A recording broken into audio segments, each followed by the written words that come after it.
Hello, everybody. It is good to see you. Let's get this started with the right type of music.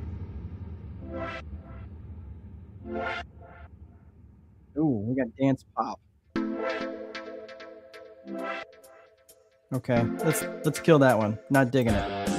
This is the one I like. This is the rock. All right. It's good to see everybody. Thank you for joining me today. This is your host, Mark Dolfini, here on Strategic Boardroom. It's really good to see you. Today we're going to be talking about some goals. How did you wind up? How did you land at the end of 2025? This is really important. And we're going to talk about what were your 2025 goals, what kind of goals you have as you head into 2026. And of course, we're going to get into a little bit around creating and having a personal vision. So if you have not done any of this, you're going to want to stick around and see how to do this, because realistically, these goals just aren't going to set themselves. So you really want to spend the time doing that. Thanks to my folks over at StreamYard who put that fancy music up there for me, because I don't know how you hunt around for music that YouTube doesn't get offended by. It seems like everything's a copyright violation. Anyway, it's good to see you all. Thank you so much for joining me today. If you are joining me, let me know where you're from. I see some people coming in. That's good to see you guys. Let me know what you're talking about, or where you're from, and what kind of business that you're in. If you've got a business, or maybe you just have a business idea, I'd love to hear from that for you. Also, you may be seeing this right up here. You see that there and on the screen. I know if you're on your phone, you can't see it, but if you are on full screen, you can see this. And that is my invitation to you to join me in my community, where we talk about all this stuff here, all of this stuff. And you don't have to pay anything. You just want to be in the community. If you want some more support, it's a few dollar investment. Doesn't cost very much, but it really can take your learning and education to the next level.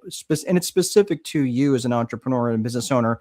We talk a lot of different things around the 4 core functions of business, around lead generation, around sales, around operations, and around accounting, and specifically around strategy that you can employ. It's not just learning for the sake of learning. It's learning for the sake of implementation. It's learning for the sake of transformation.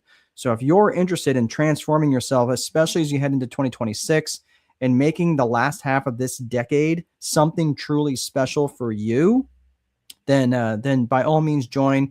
And here's the interesting thing: if you join and if give it 90 days, and if you decide that by that 90th day that it wasn't worth your investment, I will give you all 3 months of your money back. So that is a commitment I'm making to you, because I really want you to change things. I really want you to transform yourself. And that puts the onus back on me to make sure that you're getting the value. It's not just a money grab, that you're actually changing things in your life. For me, it's not about the money. I don't make a lot of money. It's just over $100 a month. And I'm not going to make a ton of money on that. I get a lot more money from my real estate investments. And that's what enables me to do this. So I just want to share that with you. And my other businesses that pay me,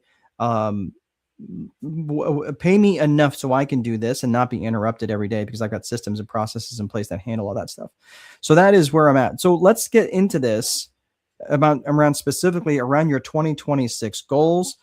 And in order to start thinking about your 2026 goals, one of the things I talk about is crafting a personal vision. Now, one of the things I look back at and I start to think about, before you start thinking about your 2026 goals, you start thinking about where you landed in 2025. What goals did you hit in 2025? That's kind of important, especially when you're thinking, well, what goals did I reach in 2025? Well, what goals did you have for 2025? And the interesting thing was, one of the goals that I had as I went into 2025, ended 2024, was going into 2025, was to publish The Time Wealthy Advantage. And I had been messing around with that silly book for so long, and I'd been writing it a little bit and creating and thinking about my goals in 2025 as I was heading out and leaving 2024, heading into 2025. Well, one of my goals was to write this book and get it published. And you know what? I actually got it done. And it was later than I expected, later than I wanted. If you're joining me, say hello and let me know where you're from. it took me a little bit longer than I wanted to, but I was like, okay, well, not only did I publish this, but I published 4 additional supplemental guides in addition to this. And the reason for those guides, that I published those guides, because I had written so much that this was already a 300-page book. I mean, it's not a gimme, it's not a giveaway. Like, it's a good solid book. And this is what other people are telling me. So this was part of what I wanted to do in 2025, is get this written, get it published, and get it out there. In addition to publishing it, I also wanted to do an Audible and voice the Audible on my own. Now, I had never done that, and I've done a fair amount of my own microphone, voiceover work and things like that, but I'd never really ever given it any consideration about how to record my own voice in Audible, which was a lot of work. I was shocked at how difficult that actually was, and how different you sound from morning to afternoon to evening, even though it's still my voice. And tired Mark sounds significantly different than rested Mark. Mark at 2 a.m. sounds very different than Mark at 2 p.m. And you can tell on the recordings. It sounded different if it rained outside. If it was raining, it sounded different. And you know why? Because sound travels differently when it's raining. And all of a sudden, I'm thinking, why in the world is the traffic noise so loud in my headphones today? And I'm like, oh, it's because it rained. It's wet out. I was like, holy crap, the humidity makes a difference. All this stuff, I had no idea. I didn't know any of that stuff. So the learning curve on that was really, really high. But it was really important to me that people heard from me in the Audible. So when I read the book and I went through all of it, and it was also a nice way, like if you are considering doing this and you're actually trying to write a book on a budget, it's actually a really good way to edit a book, by the way. But I read it, and I did catch a couple of things which I was able to change in the last running of the book, because you can change it on Audible. But that was the whole thing. This is all the stuff that I got accomplished in 2025, because I went into 2025 with some specific goals. Did I actually have goals to write and publish 5 books in 2025? I did not. It was only looking to do this one. But because I had so much extra content, because I'd been working on that stuff for so long, I had roughly 40 or 50 different pages of very specific topics. I had one around strategic one-sheets that I really wanted to include in the book, but there just wasn't room for it. The book was already 300 pages, and it's a good book. It's a good place to stop. I had plenty of other things I wanted to say about lead generation. So I created a whole lead generation guide. It's about 40 pages. I created so the strategic one sheets was about 36 pages. The lead generation guide is about 40 pages. I also have one on sales, which is about 40 pages. And I have another one on accounting. It's an accounting guide. And I think that's right at 36 pages as well. So my point is, by the way, fun fact, books have to be in a multiple of 4. The pages have to be a multiple of 4, just the way it lands inside of a book. So this is the interesting thing, is when I wrote all these different guides, I didn't set out the year thinking I was going to publish 5 books in 1 year. And, those guides were all from this because it was a spillover. But the reason I'm showing you this, because we're going to be talking about the roadmap that's in this book. It starts on chapter 6 on page 55. So for those of you who have the book and you want to follow along, this is what we're going to be covering today, going through the book a little bit.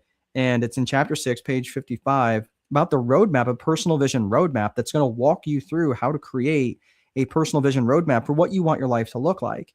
And because I was really specific around what I wanted my roadmap to look like in 2025, that is how I got this book published.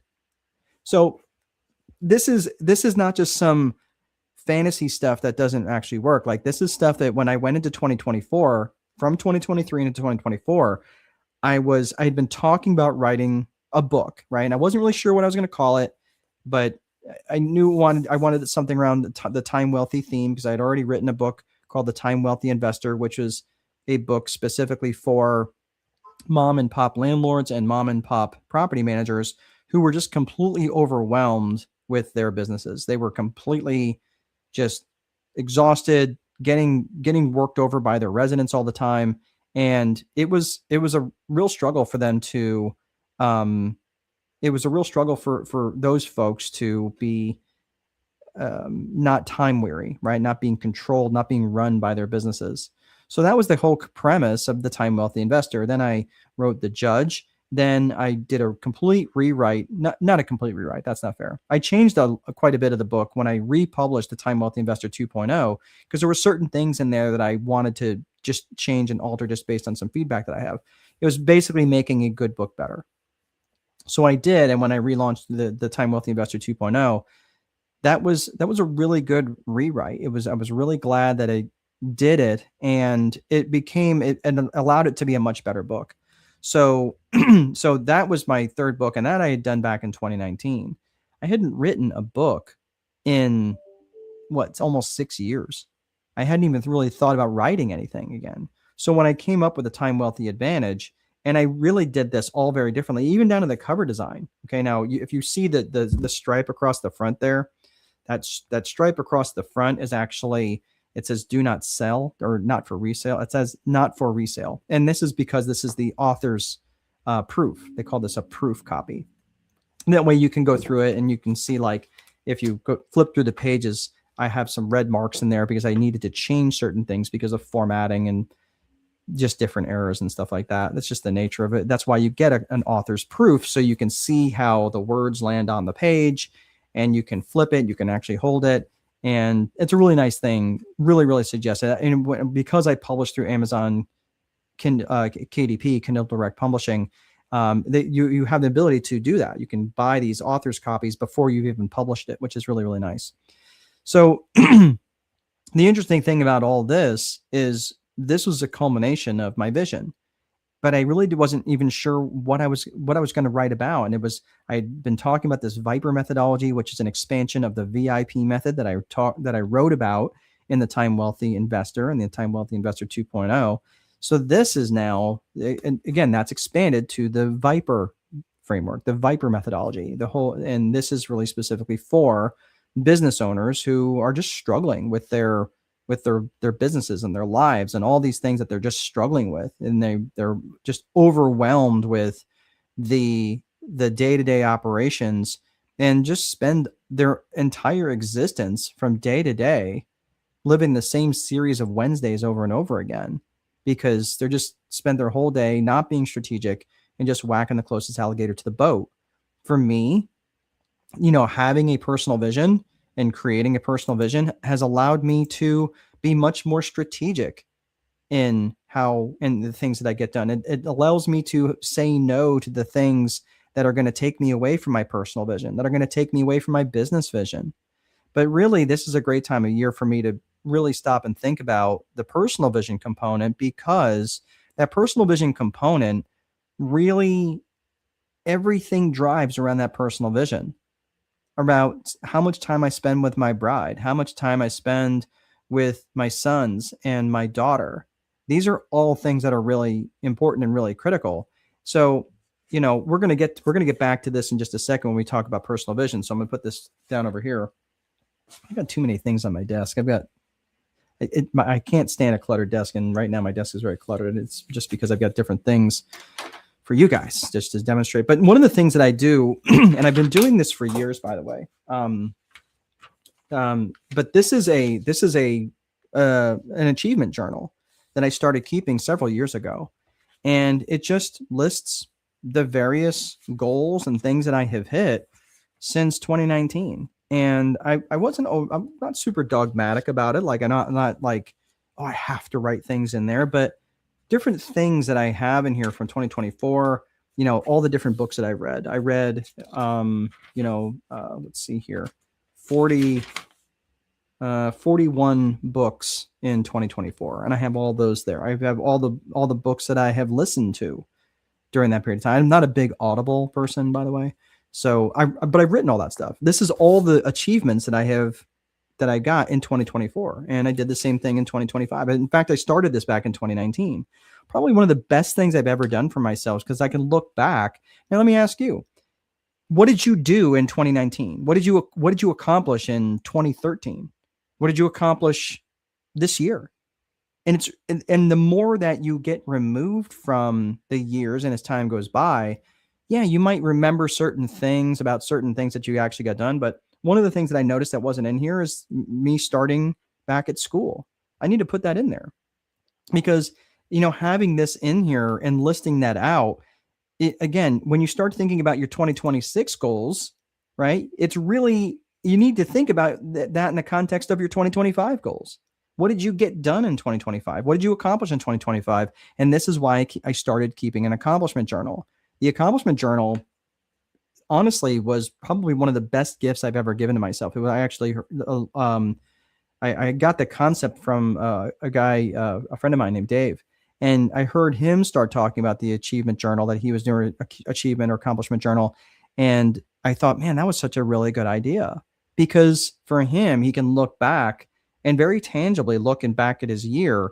And I can look back at the last several years and really look at the things that I have accomplished. Like one of the things that I never thought in my life that I would ever do was deliver a sermon. And I can't say I'm overly religious, but my faith is, I'm a Christian. My faith is based in Christ. And our pastor passed away last year. And we had a lot of people pinch hitting from the stage, from the pulpit. And I never really considered myself, I'm an early walk in my Christianity. I feel like my Christianity is very, still very new. And having been baptized in Christ in 2023, I thought that was important to learn as much as I could about the Bible. And I actually read through the Bible in 2020. In 2020, I'm sorry, we baptized in Christ at the end of 2022. That was right at kind of the end of the end of the year that year. And we got no, I'm sorry, that's wrong. It was baptized at the end of 2021 because it was right at the end of COVID. That's why I remember that. Like that was the year kind of COVID, we were coming out of it fully, and we were all back, church and everything. It wasn't illegal to go to church anymore, as crazy as that was. But then we got baptized in Christ at the end of 2021, and I read the Bible that whole year. So I read it from front to back just because I wanted to read the whole thing. Never read the whole Bible. It was very, very interesting, by the way. And so many stories, by the way, that were in the Bible that I did not realize were biblical stories, right? Like David and Goliath. Did not know that. I know you're like, really? How did you not know that? I just didn't know that, right? And Sodom and Gomorrah, did not know those two cities were biblical cities. I did not know that. Lots of different things, lots of different stories like that. So anyway, as I was going through that whole journey, they had an opportunity for me just to get on and do like a very short 20-minute one because they were doing like an annual thing. And I was like, oh, okay, cool. Well, I'm telling you, and I speak from stage a lot. I've been on many, many stages in person with hundreds. Probably the largest audience I think was 500 or 600. And I don't usually get nervous. I mean, I get anxious. Like I'm looking forward to getting on stage and speaking to people, but I don't get super nervous. I think anxious is probably a better word just because that means that I'm going to put effort into it. It means it matters to me. If I'm not nervous, if I'm too calm, I'm almost going to fall flat, and that's not a good thing. So I will tell you what, though, delivering a sermon was really hard. Like that was a lot tougher than I thought. And I've been down that road quite a bit. So it was just really interesting. And that for me was a big moment. And I was really excited about that. And that's something that I actually did this year. So it was just really funny that, all these different things, these different achievements that I have had are really cool because especially for business owners who often compete with a lot of other people and they're often competing with themselves, they often confuse achievement for fulfillment. And if they're not keeping track of their achievements, it's easy for them to always keep looking at the next achievement. And having an achievement journal is probably one of the best gifts that I've given to myself. So for those of you who are who are interested, in creating goals, if nothing else, I would encourage you to keep an achievement journal, and that will really help you as you head into the next year. So in order to set 2026 goals, I would really encourage you just to kind of maybe take a step back and look where you are. That way it can really help dictate where you want to go. Did you accomplish things in 2025? And I accomplished a lot of things. I've read another, let's see, how many books do I have this year so far? So I've read 41 books so far this year. So by the end of the year, it'll probably be 42. So I'll be a little bit better than last year by one book, right? But I read about a book every 10 days. And keep in mind, that's reading 41 books while having written and published 5 separate books, right? And that's also starting going back to school. Like I mentioned, I don't have that in the book here, but going back to school to pursue my PhD in organizational psychology, that's a big thing for me. Now, granted, I might be on the 6-year plan to get that done. So by the time I'm almost 60, I'll probably have this thing, under wraps. But realistically, for me, it's not about the PhD. It's about the journey. It's about the education. It's about the knowledge that I'm picking up already that already I can apply to my work with business owners and specifically solopreneurs and micro business owners, those business owners that have less than 20 employees. If you've got more than 20, I have a few clients that have more than 20 employees and I still can help them. But really the folks that I really like working with are those solopreneurs and those micro business owners that have struggles. Like that's what I really, really like working with. And because I read so much, right? Again, this is my achievement journal for 2025. Really want to encourage you that if you have not thought and considered about what your 2025 goals are, start keeping an achievement journal and maybe start thinking about what you accomplished in 2025. So when you start and thinking about your goals for 2026, now you've got some context. Now you've got some context in saying, yeah, these were some pretty awesome things that I accomplished in 2025. And this is what I want to do as I head into 2026. All right. So for those of you, I'm just going to go ahead. If you are interested, you can head over to the community that I have. You can always post questions in there. I will always answer everybody's question. But again, if you are really interested in the deeper dive stuff and not just the free stuff, and really encourage you to make the commitment to your education and your learning and make it very strategic, very specific to your business rather than just generic YouTube videos that you hop on and and nothing changes for you because nothing changes. And you're continually seeking information, not transformation. Maybe an investment like that might make sense for you. So anyway, not pressing you to make a decision, but whether it's me or someone else, you really need to make a choice and really have someone help you in that transformation, not just in information. So let's start talking about this in terms of your 2026 goals and also in the context of your in the context of your personal vision. So one of the things I want to do, again, this is the book I'm going to pull out, The Time Wealthy Advantage, and this is in chapter 6. It starts on page 55.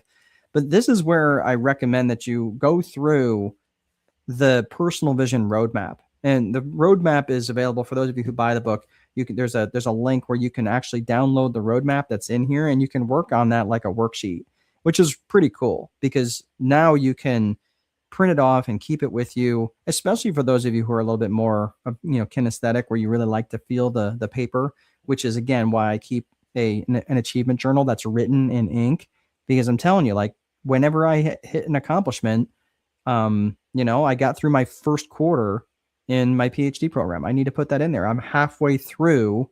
I'm in week 5 right now of the second quarter, and so I'm almost halfway through, which is pretty cool. I'm pretty excited about that. But the way that I have the personal vision roadmap broken down is into 3 different sections, and it's mind, body, and soul, mind, body, and spirit. So the thing that I really like about this breakdown is, sorry, spam caller. So breaking it down this way into mind, body, and soul is really important because our lives are complex. Our lives are multifaceted. And some of you are probably out of balance. And that's not necessarily a bad thing.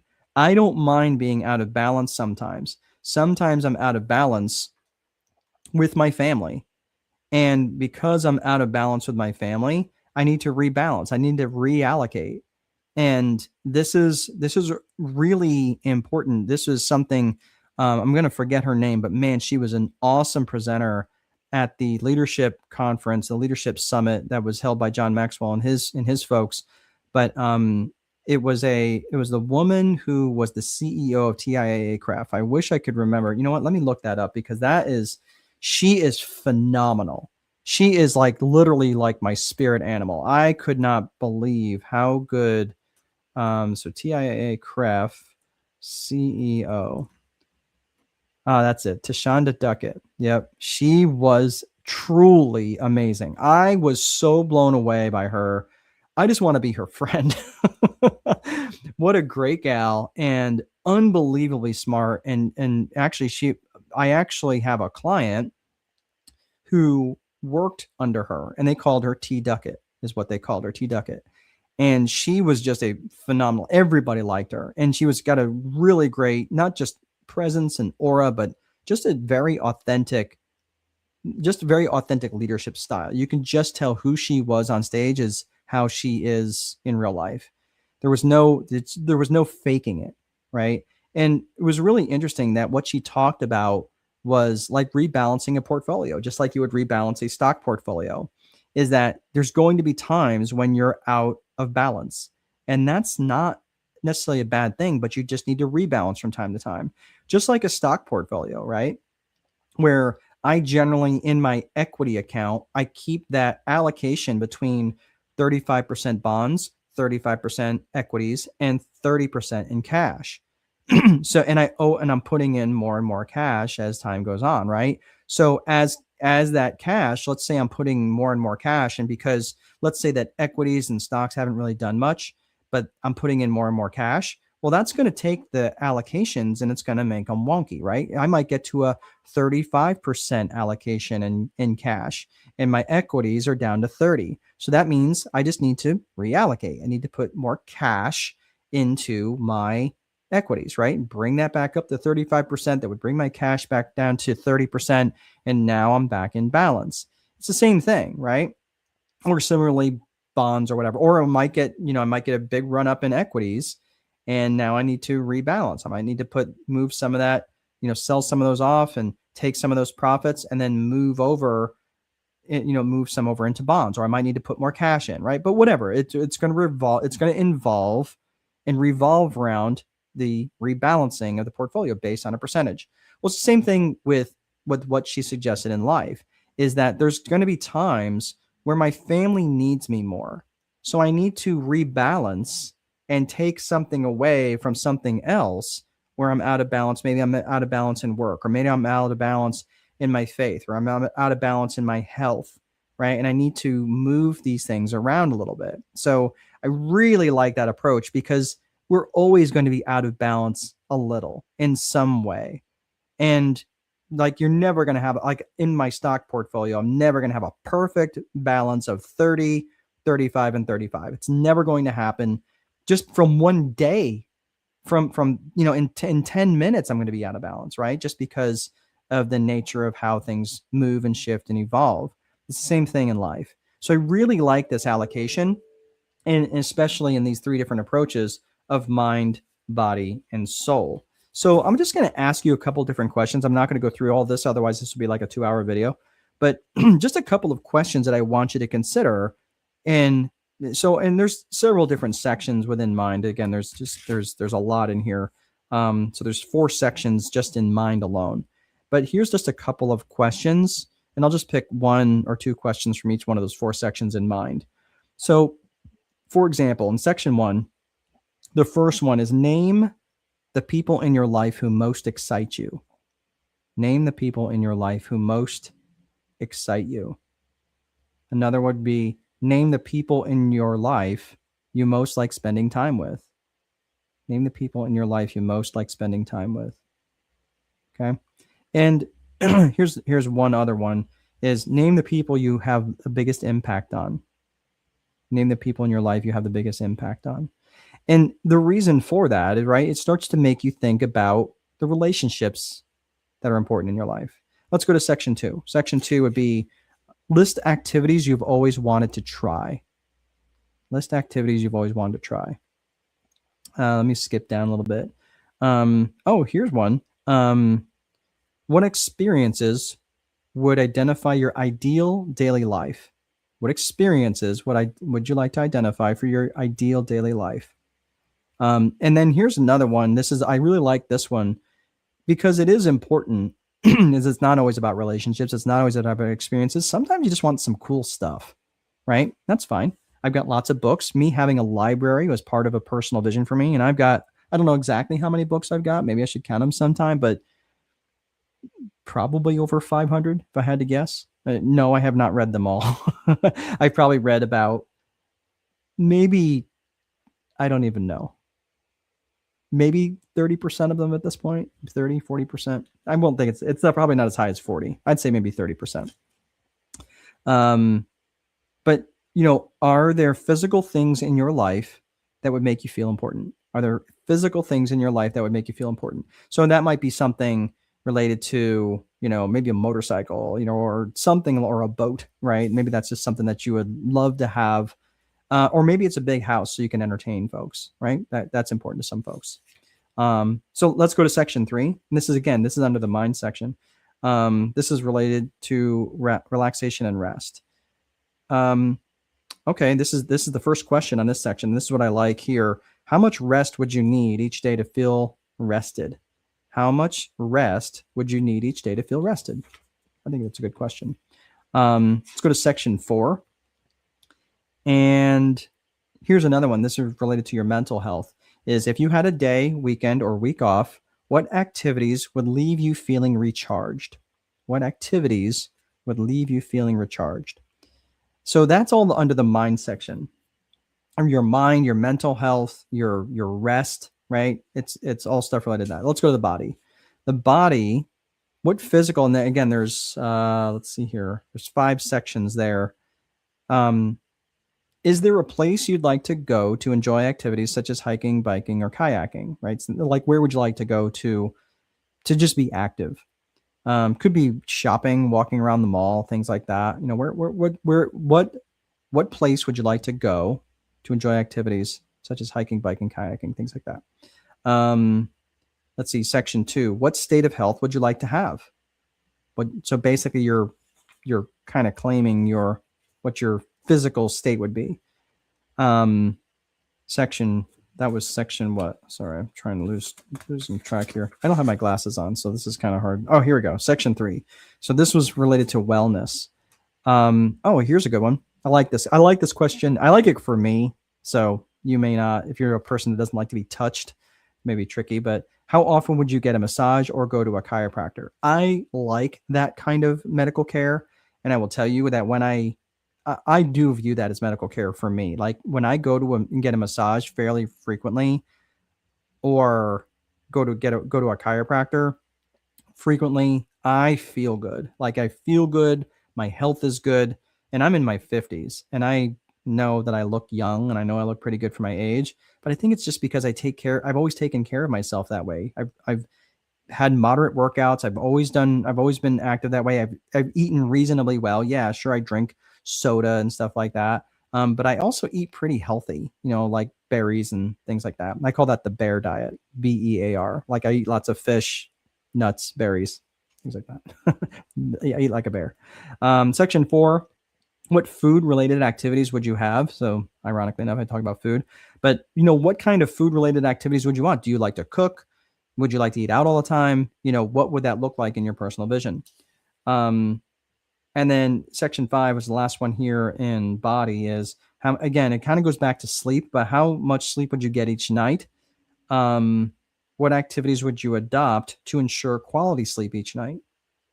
And then let's look at spirit. This is the last of the 3 sections. And I think there's 66 or 67 questions in total.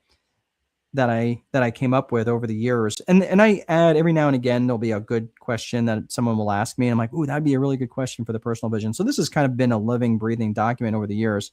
But section, or in the spirit section, there are, let's see here, there's 3 sections in this one, but just a couple of questions from there. Would you seek fellowship activities with others? Obviously, and what would those be?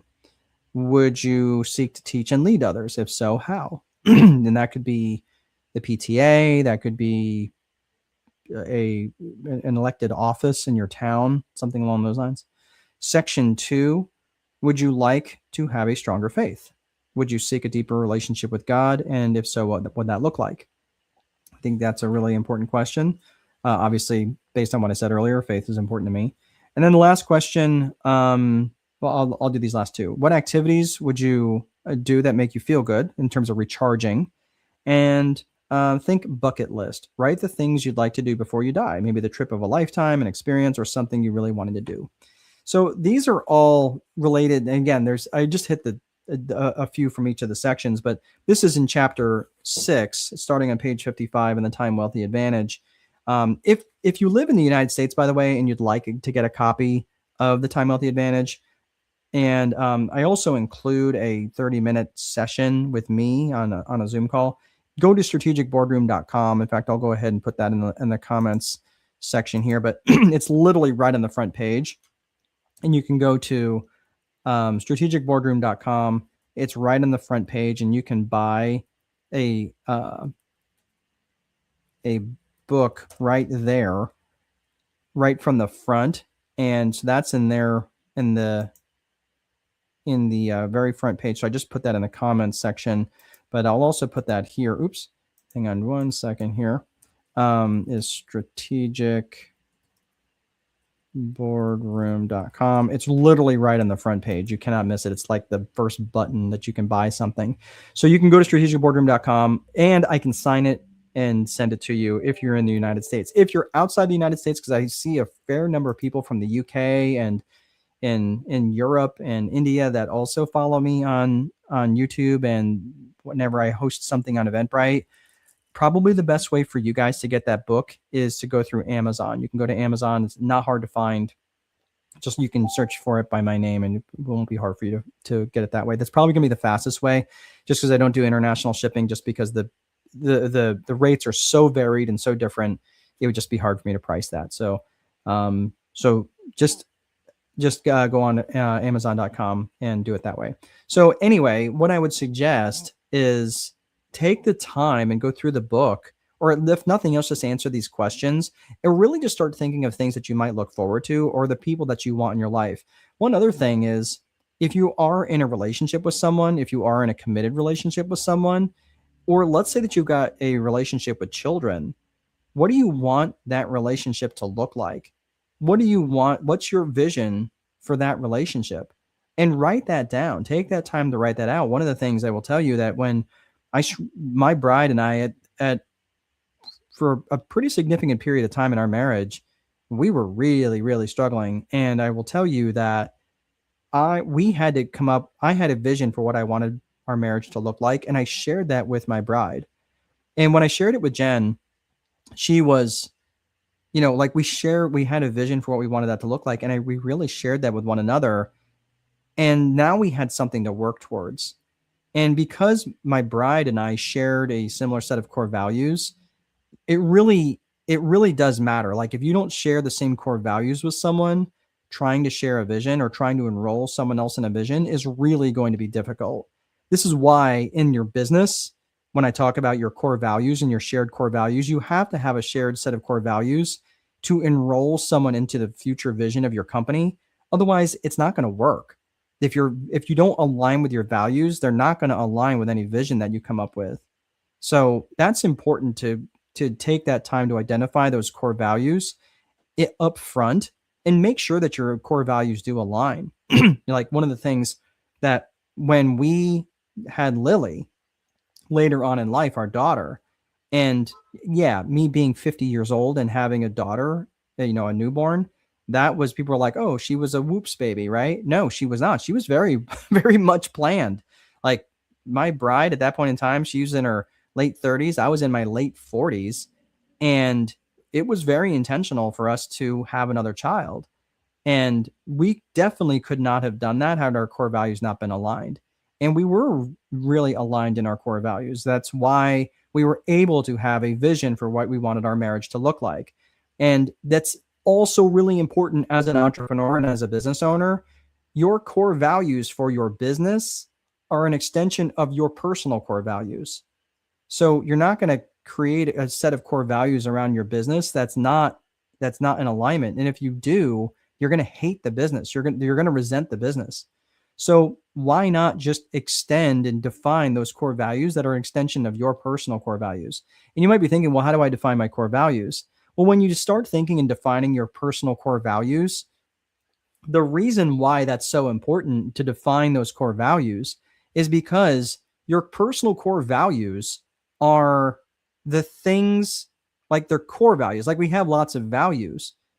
Like you might value a cold beer, right? But are you going to value a cold beer more than a value of spending time with your kids? Some of you might, right? Because you got a problem with alcohol. Let's call it what it is, right? But if you don't, I'm not going to, I enjoy a cold beer once in a very great while. I don't even know that I drank this year, come to think of it. Not because I'm against alcohol. I just don't. The recovery time at 53 is significantly longer than it was when I was 23. So that kind of sucks. But, but the thing is that I'm not going to value, I use the analogy of, do I value peanut M&Ms? Yeah, I value peanut M&Ms, but it's not a core value of mine. Someone breaks into my house and wants to steal my peanut M&Ms. Dude, take my peanut M&Ms. But you come in my house and try to steal my wife or steal my daughter or steal my son. Yeah, it's going to be ugly for you. Like it's going to be bad in lots of ways for you. So I'm just saying, like, when you know something is a core value is when you're willing to act, when you're willing to get up and get off the couch and go do something because it means that much to you. So that's why I'm saying, like, that's how you know it's a core value, is because you're willing to act on it. So this is where that translates and transfers over to your business core values. And that should be well defined in the way that I define those. And I will say this, Netflix, they have a set of core values, which is really dialed in. Like I was really shocked at how well their core values are developed, because they've got a definition. They don't just put a word up there. They say, hey, here's the word, and this is what that word means to us. It's like a paragraph, like a sentence or two that defines what that means. And it's a really well developed set of core values. And they're like, okay, this is who we are, and this is what we're going to live by. And I was shocked to learn that they don't really keep track of people's hours, and they really don't really keep track of people's vacation. Like, how in the world do you do that being as big as you are at Netflix? Is because they're so results focused. They're like, look, you need to take vacation, go take vacation. But you're probably, just as long as your stuff's getting done, communicate with who you need to communicate with. But as long as your stuff's getting done, we don't care. Just get it done. And they recognize that, hey, we are not a family here. We are not. Not that you can't be friendly, not that you can't extend loving kindness to other people, but families are about unconditional love. We're not about unconditional love. We're more like a team. And if your team member is not pulling their weight, or they're not capable of doing the job that they're contracted to do, that they're expected to do, we're going to replace you with someone else on the team. That's what winning teams do. And that's why Netflix is doing so well, right? Like it or not. I don't know that I could survive or do well in an environment like that. Maybe I could, right? I mean, I don't know. I mean, I'm too entrepreneurial. Maybe I would do well, but I work hard and I like working hard and know that I'm rowing for a specific goal. So maybe I could do well in that environment, but I don't know. I mean, I'm too entrepreneurial. I probably couldn't, work in that structure, but who knows? Maybe I could. And for some of you, that maybe you could work in that environment or work well in that environment. But I will tell you this, the people who I employ now and the people that work for me now, they, I mean, I don't keep track of what they do, but they get all their stuff done. Let me say it this way. I don't keep track of their hours. I just say, make sure you get your stuff done. And if the stuff isn't getting done, we're going to have a conversation. and I have metrics and track the things to make sure that things are getting done. They know their job and they do it well. So this is really interesting around that. And I went kind of on a tangent there, but that's also related to business vision, because the personal vision is the main circuit breaker. The business vision, if you guys have followed me at all, it does follow those 3 C's of business vision: core purpose, core values, client avatar. Outside the scope of what we're going to talk about today, in fact, it's getting a little long here, so I'm going to put the fries in the bag, as I like to say. But for those of you who are interested in being part of the community that I have, go ahead. I'm going to go ahead and put this up here as as I'll put the URL up, but I'll also put that up as a, there we go. Sorry, I should have had that ready. But it's a little bit long, a little bit lengthy, the school.com. It's a school community. But if you'd like to join me there, you're more than welcome to join me. I'll go ahead and put that up again in the comments section. But you can just click on that link and it will take you straight to the community. There's a free community in there. You can ask questions and be part of it. But to be part of the online calls and everything else there, that does have an investment there. And like I said earlier, if you want to try it out, and you're in there for 90 days, and if you don't feel like it was worth every nickel, I will give you every penny back. So that is my commitment to you. All right, everybody, that is all that I have. Thank you so much for sticking around, and get to work. You've got some work to do. You got some 2026 goals to put together. Start by coming up with your 2025 goals, and then really start leaning in on that personal vision to really have the best year coming up and finish the last half of this decade. Oh my gosh, you kidding me? The last half of the decade, to finish the last half of this decade strong. All right, guys, we'll see you again next time. Take good care.